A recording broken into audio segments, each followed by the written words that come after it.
it's funny because when the survey was going out in terms of which seminar we would like you to bring to Vancouver, I took the survey too, and I saw darkness, and I'm like, nope.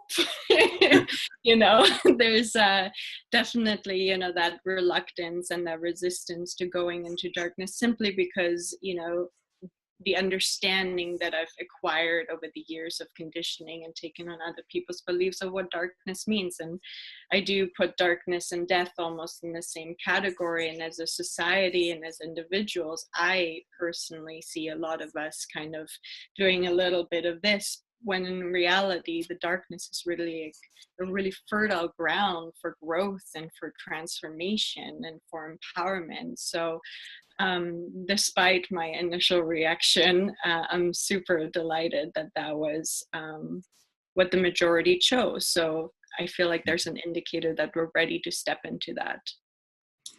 I mean, again, you just made the point there. You know, what would you say one of your greatest fears not are, or your greatest fear, or someone else's you know's greatest fear? What would you say it is? Death. Death. All right? There's not going to be a person out there that, in fact, their greatest fear is not death. And so we link death and darkness. And if we understood darkness, we'd understand death. And if we could understand death, we'd be at peace with it. If we can be at peace with it, then we can truly live. And so this is what this seminar explores and tries to expose and show.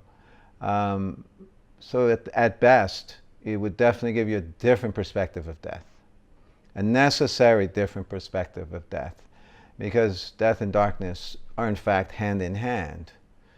And like I said, my beginnings are very different than if I just started studying this work in the 90s or the 2000s, because back then it was all mysterious and death and scary. If you studied spirituality or different religions or astrology and numerology and all that subject matter was always very scary to people, and they associated with darkness. So for me, it's kind of funny. I started from it being seen that way.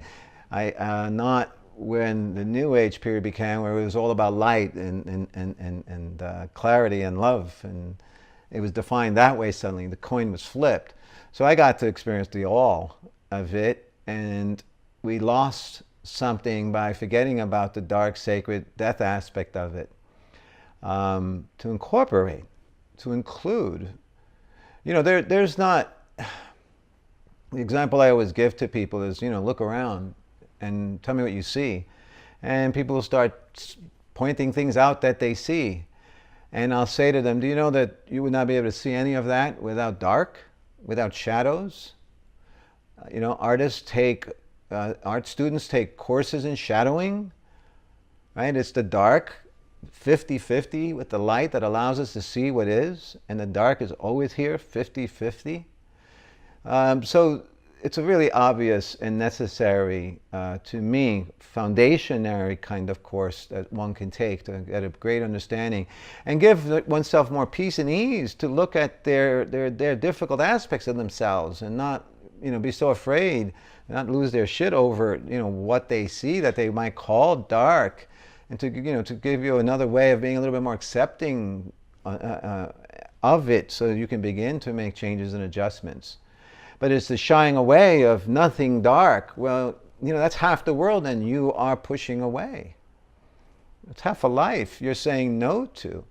And there is no life without death. Just like there are no birthdays if there were no death. Nobody celebrates birthdays because they're going to live forever. Right? So, just to reiterate, I truly believe it's a very important pillar type of course for anyone that's doing any kind of self-work.